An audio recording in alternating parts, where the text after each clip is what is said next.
Welcome to Collecting My Childhood. Today I'll be opening a case of Yu-Gi-Oh! Millennium Puzzle Blind Box figures. The case comes with 18 blind boxes, although there are only 10 figures to collect. I'm hoping that I don't have to open every single one in order to get the complete set. This product was manufactured by the company Fat Mojo in 2020. Each blind box is individually sealed in a thin film of clear plastic. I bought my case secondhand on eBay for $100. They used to be sold at retailers like Walmart, Hot Topic, and Five and Below for around $5. It's been a couple of years since I've seen them in stores, but they are still readily available online. There is a notch at the bottom of the puzzle that you could press in to open it. The first figure is the Egyptian god Slifer the Sky Dragon. I've never played Yu-Gi-Oh! But still have a lot of nostalgia for it, because I watched the show on TV when I was a kid.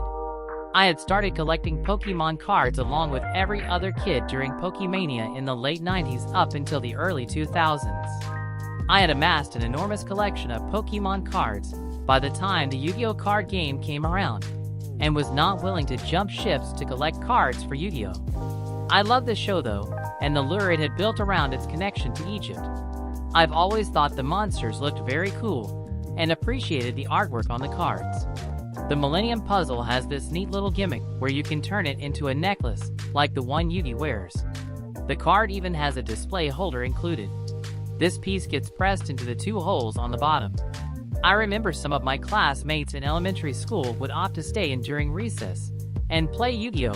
When the card game first came out. It seemed to me like more people were interested in learning how to play the game as opposed to Pokemon, where most people just collected the cards and had no idea or interest in how to play the game, myself included. I actually had a really uncomfortable experience where I was forced to learn how to play the Pokemon card game by my mom that I'll talk about later. I got Yami Yugi in this one. The hair always stood out for me with this character.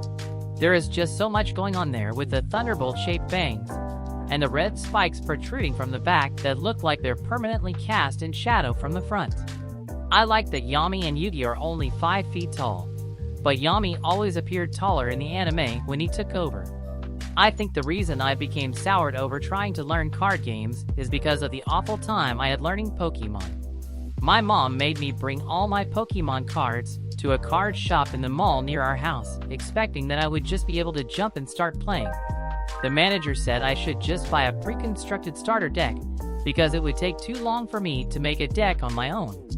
My mom was not happy, since she was not expecting to have to buy me more cards. The manager then paired me with a large teenager that intimidated the crap out of me and had no patience when trying to teach me the rules. He made me wager a rare holo card that I was forced to give him after I inevitably lost. Red Eyes Black Dragon is one of the coolest looking monsters and Joey's most iconic monster card. I actually like its design more than Blue Eyes White Dragon, to be honest. I love seeing it in the show. Most of what I know about the Yu-Gi-Oh! Card game is from the show. I am most familiar with the first 2 seasons covering the Duelist Kingdom and Battle City arcs. The first season of the show is based on the manga, which came out before the card game was fully developed. I recently rewatched the first 2 seasons of Duel Monsters, and it was funny to see how many moments in Duelist Kingdom there are where Yami is just making things up in order to win. I like the little coin plaque that the figures stand on, but I wish the pegs that go into the bottom of the figures were more centered. They definitely need them since the figures are top heavy with big heads. It was fun to see new cards being introduced in the show and learning what effects and abilities they had in the game, and seeing how they chose to animate them when summoned. The box says this is Series 1, so it seems to me that they were planning on doing multiple series if it sold well. There are plenty of other monsters that I would love to see, like Exodius, Time Wizard, or Wing Karibo. Unfortunately, I don't think we'll ever get a Series 2 follow-up since I couldn't find any news on plans for it, and it's been 5 years since the release of Series 1. I've always found Blue Eyes White Dragon's design to be somewhat off-putting. It reminds me of a grub worm with teeth. I think it has to do with the long caterpillar-like neck with abdominal spiracles and oblong alien head. The dragons look like they're the biggest figures in the set, being comprised of multiple parts unlike the other figures. Kaiba was a good foil for Yugi. I love how he villainizes himself after ripping Grandpa's blue eyes, but is slowly redeemed over the course of the series. It's funny how they made Kaiba more than a full foot taller than Yugi. He really does look like a giant in the anime when they're standing next to each other. Speaking of supporting characters, I have to voice my gripe about Tristan. He just adds very little with his character aside from narrating the games, which he barely understands, and serves as a cheerleader on the sidelines. Taya already fills both those roles in addition to being Yugi's romantic interest. He is a second-tier friend next to Joey, and doesn't even play Yu-Gi-Oh! It would have been more interesting if Bakura took his place in the friend group. Jinzo used to creep me out when I was younger. He looks like a sick, demented surgeon that operated on his own face. I appreciate all the monsters that lean into horror now that I'm older because their designs stand out as unique for a children's game. I recall reading the manga in middle school and enjoying how dark it was compared to the show. The first few volumes I read seemed more like a horror anthology series, focusing on different types of games where Dark Yugi would send his opponents to the Shadow Realm. It's funny to see how they changed the designs of these monsters to be more chibi-like. However, Obelisk the Tormentor is a monster that doesn't suit this design. I'm so used to seeing Obelisk with a body so huge and hulking that it makes his head look tiny in comparison. His shoulders and arms are so massive that they completely obscure his wings. I didn't even know he had wings until I saw his figure.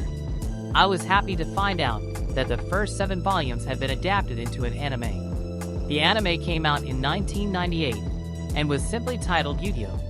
People often refer to it as Season 0 since it preceded the series Yu-Gi-Oh! Duel Monsters. This is the first dupe to be pulled. I realized that you can kind of see which figure is inside, or at least the color of it, through the 2 holes where the necklace veil goes. I'm going to try using this going forward to avoid opening another dupe. It was only a few years ago when I was made aware of the existence of Season 0 through a fan dub uploaded to YouTube by Team Millennium Productions. Yu-Gi-Oh! Only aired in Japan and was later released on VHS. The series has never been made available on other forms of physical media, and there is currently no official dubbing or distribution, meaning the most accessible way to consume it is through fan preservation efforts. The winged dragon of Ra is the last of the Egyptian gods to be pulled. The anime would like you to believe that Ra is the most powerful of the 3 gods, when the actual card is easily the worst since it has no protection from being targeted, and uses your life points to make it stronger. I had read that Kazuki Takahashi, the creator of Yu-Gi-Oh!, was heavily inspired by Magic the Gathering. The original name of the card game in the manga was Magic and Wizards. My favorite monster in Yu-Gi-Oh! Is Dark Magician, because he is Yugi's signature card and has a great design. I had never seen a wizard design with such a cool look before. He's able to pull off a completely purple outfit wearing a robe clad in armor. His pointed hat looks more like a knight helmet protruding out of a thick chest plate, with a neck guard that resembles a hood. I consider him the flagship monster in Yu-Gi-Oh! Due to him having the most appearances in the anime.